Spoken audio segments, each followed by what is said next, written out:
அனைவருக்கும் வணக்கம். இது சாரதி லா ஸ்டடீஸ். சாரதி லா ஸ்டடீஸில் பிஎன்எஸ்எஸ்ல நம்ம part C and part D கொஸ்டினுக்கு வந்துட்டோம். இல்லுஸ்ட்ரேஷன் பேஸ்டு கொஸ்டின் சொல்லுவாங்க இதை. ஸோ ஏ அண்ட் பின்ற மாதிரி ஒரு பேராகிராஃப் வடிவில் வரும்.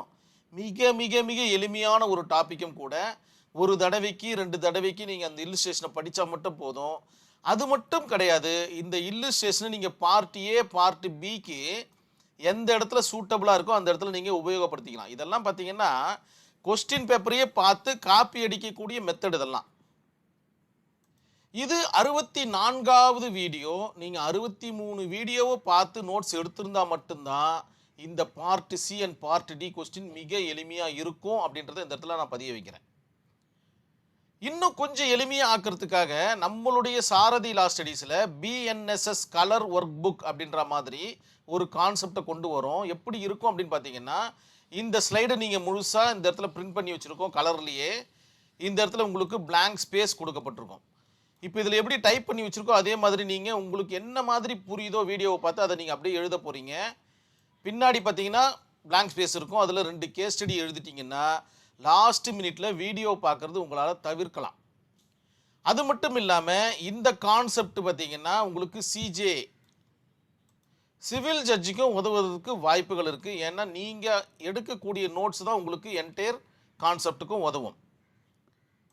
இந்த புத்தகம் தேவைப்படுவோர் இந்த நம்பருக்கு டெக்ஸ்ட் மெசேஜ் பண்ணுங்க வாட்ஸ்அப்பில். சரி, நம்ம கொஸ்டினுக்குள்ளே போயிடலாம். ஏ அக்யூஸ்ட் ஈஸி. ஏ ஈஸி அக்யூஸ்ட். ஏ என்பவர் பார்த்தீங்கன்னா அக்யூஸ்டாக இருக்கிறாரு. கன்சில்மெண்ட் ஆஃப் ஸ்டோலன் ப்ராப்பர்ட்டி. ஏதோ ஒரு திருட்டு பொருளை அவர் ஒளிச்சு வச்சுடுறாரு. அதோடைய விலை பார்த்தீங்கன்னா 50,000 அப்படின்ற மாதிரி சொல்லப்படுது. வெதர் அதாவது ஏ மேபி ட்ரையல்டு சம்மர்லி அப்படின்ற மாதிரி கேட்குறாங்க. அதாவது சம்மரி ட்ரையல் இதுக்கு உதவுமா, இந்த வழக்குக்கு சம்மரி ட்ரையல் உதவுமா அப்படின்ற மாதிரி கேட்குறாங்க. On that offence and punishment. தமிழில் மிக அற்புதமாக 3 லைனில் இருக்கு பாருங்க. ஆ என்பவர் 50,000 மதிப்புள்ள திருட்டு பொருள்களை மறைக்க முயன்ற குற்றத்திற்காக குற்றம் சாட்டப்படுகிறார். அவரை சுருக்கு முறை விசாரணை. இந்த இடத்துல மிக முக்கியமான கான்செப்ட் பார்த்தீங்கன்னா இந்த சம்மரி ட்ரையல் மட்டும்தான். அது மட்டும் இல்லாமல் என்ன டைப்ஸ் ஆஃப் அஃபென்ஸ் அப்படின்றதை நம்ம நினைவில் வச்சுக்கணும். ஸோ சம்மரி ட்ரையல் அப்படின்ற ஒரு கான்செப்டை நம்ம படிச்சிருந்தோம்னா இது மிக எளிமையாக இருக்கும். ஸோ சம்மரி ட்ரையல் விசாரணைக்கு உட்படுத்தி தண்டனை அளிக்க இயலுமா, எதை, இந்த அஃபென்ஸை. இதுதான் பார்த்தீங்கன்னா உங்களுடைய இல்லுஸ்ட்ரேஷன் பேஸ்டு கொஸ்டினாக கேட்டிருக்காங்க. இப்போ நம்ம ஆன்சருக்குள்ளே போயிடலாம். இதெல்லாம் பார்த்தீங்கன்னா ஸ்டாண்டர்டாக வரக்கூடிய ஒரு விஷயங்கள், மிக எளிமையான ஒரு கான்செப்டும் கூட. இஷ்யூஸை ஃப்ரேம் பண்ணுறீங்க எதை பேஸ் பண்ணி அப்படின்னு பார்த்தீங்கன்னா இந்த இல்லுஸ்ட்ரேஷனை பேஸ் பண்ணி தான் இஷ்யூஸை நீங்கள் ஃப்ரேம் பண்ண போகிறீங்க. ஸோ 2 லைன் பார்த்தீங்கன்னா இந்த இடத்துல 4 லைனாக மாறி இருக்கு பாருங்கள். 4 லைன் மட்டும்தான் மாற்ற முடியுமா அப்படின்னு கேட்டிங்கன்னா கிடையாது. நீங்கள் நினச்சிங்கன்னா அதை 7 லைனாக கூட மாற்றலாம். இல்லுஸ்ட்ரேஷன்லேருந்து மேக்ஸிமம் எவ்வளோ டீட்டெயில்ஸ் எடுக்க முடியுமோ அதை நீங்கள் எடுக்கிறீங்க. அதற்கு எந்த வரையறையும் கிடையாதுன்றதை நினைவில் வச்சுக்கிங்க. இந்த இடத்துல எனக்கு தெரிஞ்ச அளவுக்கு நான் எடுத்திருக்கேன். நீங்கள் எதை வேணாலும் மாற்றிக்கலாம். Whether A is an accused அப்படின்ற மாதிரி ஒரு கேள்வி கேட்டிருக்கேன். தெளிவாக தெரியுது ஏ வந்து ஒரு அக்யூஸ்ட் அப்படின்ற மாதிரி. ஏன்னா ஒரு ப்ராப்பர்ட்டியை அவர் மறைச்சி வச்சுருக்காரு. நான் இந்த இடத்துல எஸ்ன்னு கொடுக்குறேன். ஸோ நோன்ற வார்த்தையை என்னால் இந்த இடத்துல கொடுக்க முடியாது. அடுத்ததா வெதர்னா அதாவதுன்னு அர்த்தம். அதாவது ஏ இஸ் ஏ ஸ்டோலன் ப்ராப்பர்ட்டி வர்த் ₹50,000 அப்படின்ற மாதிரி கேட்டிருக்கேன். இந்த இடத்துல நீங்கள் இன்னொரு வார்த்தையை கூட சேர்த்துக்கலாம். கன்சில்மெண்ட் அப்படின்ற வார்த்தையை இந்த இடத்துல சேர்த்துக்கினீங்கன்னா so a is a concealment stolen property worth is ₹50,000 அப்படின்ற மாதிரி கேட்குறீங்க. அவர் 50,000 மதிப்புள்ள அந்த திருடப்பட்ட பொருளை மறைத்து வைத்தாரா அப்படின்ற மாதிரி ஒரு கொஸ்டின் கேட்குறோம். ஆம், மறைத்து வைத்தார் அப்படின்றத இந்த இடத்துல சொல்லியாச்சு. Whether A is punished this offence in summary trial method அப்படின்ற மாதிரி ஒரு கொஸ்டின் கேட்குறோம். சம்மரி ட்ரையலில் இவருக்கு பனிஷ் பண்ணக்கூடிய அதிகாரம் இருக்கின்றதா அப்படின்ற மாதிரி கேட்குறாங்க. அதற்கு பதில் பார்த்தீங்கன்னா நோ அப்படின்ற மாதிரி வருது. இந்த நோவை நம்ம தெளிவாக டிஸ்கஸ் பண்ணலாம். Whether summary trial eligible in this case அப்படின்ற மாதிரி ஒரு கொஸ்டின் கேட்குறேன். ஸோ மேலே கேட்ட கொஸ்டினை தான் நான் அப்படியே வேறு ஆங்கிளில் கேட்குறேன். வேறு ஒன்றும் பெரிய வித்தியாசம் கிடையாது. இந்த இடத்துல நீங்கள் இதை தான் நீங்கள் புரிஞ்சுக்கணும். நீங்கள் இதற்கு எந்த ஒரு வரையறையும் கிடையாது. நீங்கள் இல்லுஸ்ட்ரேஷனை பார்த்துட்டு அப்படியே நீங்கள் ப்ரொசீட் பண்ண வேண்டியது தான். ஸோ சம்மரி ட்ரையல் எலிஜிபிளான்னு கேட்குறோம், நோ அப்படின்ற ஒரு வார்த்தை வந்திருக்கு. ஸோ இதையும் நம்ம டிஸ்கஸ் பண்ண போகிறோம். அடுத்தது இன்வால்வ்டு செக்ஷன். என்ன செக்ஷன்லாம் இதில் இன்வால்வ் ஆக போகுது அப்படின்னு பார்க்கும்போது மிக முக்கியமாக செக்ஷன் 283 ஆஃப் பிஎன்எஸ்எஸ். அதன் பிறகு பார்த்தீங்கன்னா 317 அண்ட் 318 ஆஃப் பிஎன்எஸ்.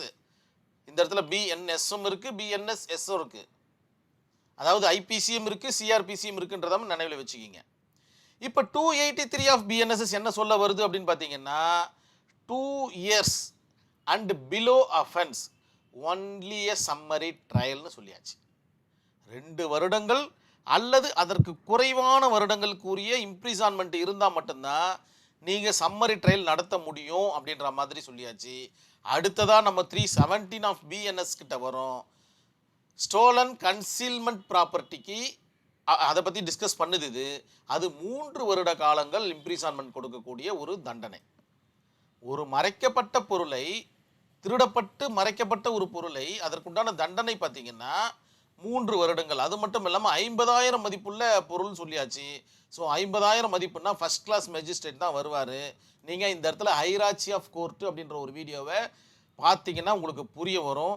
அப்படி இல்லைன்னா இந்த புத்தகத்தை வாங்கி நீங்கள் நோட்ஸ் எடுத்தீங்கன்னா அழகாக நீங்கள் திருப்பி பார்த்துருக்கலாம்.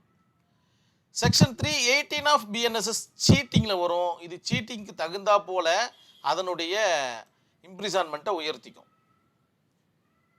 ஸோ இந்த இடத்துல தான் உங்களுக்கு கீ பாயிண்ட்ஸ் இருக்குது. இதெல்லாம் நீங்கள் ப்ரீஃபாக எழுதணும். அதாவது 283 பார்த்தீங்கன்னா 2 years அண்ட் பிலோ சம்மரி ட்ரையலை பற்றி முதல்ல எழுதணும். சம்மரி ட்ரையல்னால் என்னன்றதை எழுதணும். சம்மரி ட்ரையல்னால் ஒன்றும் கிடையாது, மிக விரைவான நீதிமன்ற விசாரணை, அவ்வளோதான். ரொம்ப குயிக்காக 6 மாதத்தில் 3 மாதத்தில் கேஸ் முடிஞ்சிடும். இதுதான் பார்த்தீங்கன்னா சம்மரி ட்ரையல். அது இந்த வழக்குக்கு ஒத்து வருமானு கேட்குறாங்க. ரைட். ஃபேக்ட் ஆஃப் கேஸ் இந்த இடத்துல ப்ரீஃபாக எழுதணும். ரைட் ஆல் செக்ஷன்ஸ் இன் ப்ரீஃப். அது மட்டும் அல்லாது இந்த இல்லுஸ்ட்ரேஷன்லேருந்து நீங்கள் என்ன புரிஞ்சுக்கிட்டீங்களோ அதையும் நீங்கள் எழுதலாம். கேஸ் ஸ்டடி எழுத போகிறீங்க. கேஸ் ஸ்டடி இந்த இடத்துல கொடுத்தாச்சு. இது மட்டும் இல்லாமல் உங்களுக்கு வேறு ஏதாச்சும் கேஸ் ஸ்டடி 2 தெரிஞ்சிச்சுன்னா அதையும் எழுதலாம். கன்க்ளூஷனுக்கு வரீங்க. கடைசியாக ஜட்ஜ்மெண்ட்டை நீட் அண்ட் க்ளீனாக எழுதுறீங்க. In my point of view அப்படின்ற ஒரு தலைப்பை கொடுத்துட்டு 2 அண்டர்லைன் பண்ணுறீங்க. அதில் நீங்கள் என்ன இந்த கேஸ் ஸ்டடியிலேருந்து புரிஞ்சுக்கிட்டீங்க, சம்மரி ட்ரையலுக்கும் நார்மல் ட்ரையலுக்கும் இருக்கக்கூடிய வித்தியாசங்கள் என்ன, இந்த வழக்கு சம்மரி ட்ரையலுக்கு ஏன் சூட் ஆகலை அப்படின்ற விவகாரங்கள் எல்லாம் நீங்கள் உங்களுடைய இன்மை பாயிண்ட் ஆஃப் வியூவில் எழுதுறீங்க. இந்த இடத்துல நீங்கள் ஒரு அட்வொகேட்டாக இருந்திருந்தீங்கன்னா நீங்கள் எப்படி வாதாடி இருப்பீங்க, அது உங்களுக்கு சூட்டபிள் ஆகிருந்திருக்குமா, இந்த மாதிரியான விவகாரங்கள் எல்லாம் பார்த்தீங்கன்னா இந்த இடத்துல எழுதலாம். எல்லாமே ஃப்ரீ ஹேண்ட் ஸ்கெட்ச் மாதிரி தான். நீங்கள் தெல்ல தெளிவாக உங்களுக்கு மனசில் தோன்றதை அழகாக செக்ஷனோடு உட்புகுத்தி எழுதுனீங்கன்னா போதும், மிக அற்புதமான மதிப்பெண்கள் கிடைக்கும். அதே போல் கன்க்ளூஷன் எழுதுறீங்க. கன்க்ளூஷனை இல்லுஸ்ட்ரேஷன் பேஸ்டில் எழுத போகிறீங்க. இல்லுஸ்ட்ரேஷனாக போட்டு எழுத போகிறீங்க. நீங்கள் என்னெல்லாம் பண்ணீங்களோ அதை எழுத போகிறீங்க. ஏன் இந்த சம்மரி ட்ரையலுக்கு ஒத்து வரலன்றதை எழுத போகிறீங்க. மறுபடியும் நம்ம எழுதியே தான் மறுபடியும் எழுதிக்கிட்டே இருக்கிறோம். இதுதான் ட்ரிக்கு. ஆனால் வேறு ஆங்கிளில் எழுத போகிறீங்க. இது மட்டும்தான் நீங்கள் மனசில் வச்சுக்கணும். இப்போ சம்மரி ட்ரையலில் இது எலிஜிபிள் இல்லை அப்படின்றதுக்கு உண்டான காரணங்கள் நம்மளுக்கு கிடைச்சிச்சு. ஏன்னா 2 வருடங்களுக்கு குறைவான இம்ப்ரிசான்மெண்ட், அதாவது ஜெயில் தண்டனை இருந்தால் மட்டும்தான் சம்மரி ட்ரையல் எலிஜிபிள் ஆகும். ஆனால் இந்த இடத்துல பார்த்தீங்கன்னா ஸ்டோலன் ப்ராப்பர்ட்டிக்கே 3 வருட காலங்கள் ஆகிவிட்டது. அதற்கு பிறகு பார்த்தீங்கன்னா சீட்டிங்க்கு ஒரு 2 வருஷமே வச்சுப்போமே, சும்மா எக்ஸாம்பிளுக்காக சொல்கிறேன். 5 வருட காலங்கள் பார்த்தீங்கன்னா இதற்கு இம்ப்ரிசான்மெண்ட் கொடுக்க வேண்டிய சூழல் இருக்குது இந்த ஒரு வழக்கிற்கு. அதனால் சம்மரி ட்ரையலுக்கு இது எலிஜிபிள் ஆகாது. நார்மல் ட்ரையலுக்கு தான் இது எலிஜிபிள் ஆகும் அப்படின்ற மாதிரி உங்களுடைய வழக்குரையை நீங்கள் முடிச்சுக்கிறீங்க. அதன் பிறகு ஒரு case study, state of UP versus Singara Singh, all India record in 1964, honourable supreme court 358 என்ற பேஜில் இருக்கக்கூடிய இந்த கேஸ் ஸ்டடி என்ன சொல்ல வருது அப்படின்னு பார்த்தீங்கன்னா, சம்மரி ட்ரையல் என்பது மிகச்சிறிய குற்றங்களுக்கு மட்டுமே இருக்க வேண்டும். மிகச்சிறிய குற்றங்களாக மட்டுமே இருக்க வேண்டும்.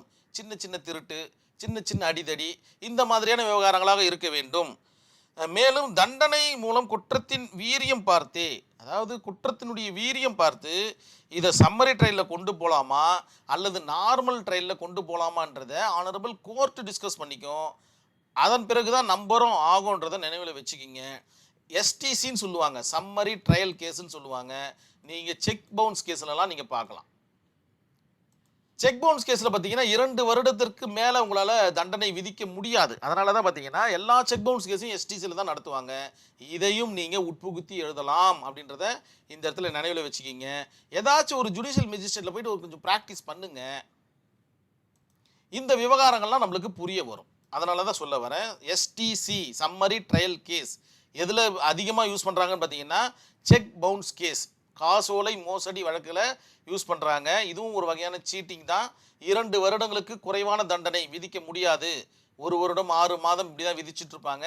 அதனால் இதையும் நீங்கள் உட்புகுத்தி எழுதலாம். கண்டிப்பாக உங்களுக்கு புரிய வந்திருக்கும். இந்த வீடியோவை பார்த்து நீங்கள் லைக் பண்ணணும்னு நான் கேட்டுக்கிறேன். நன்றி, வணக்கம்.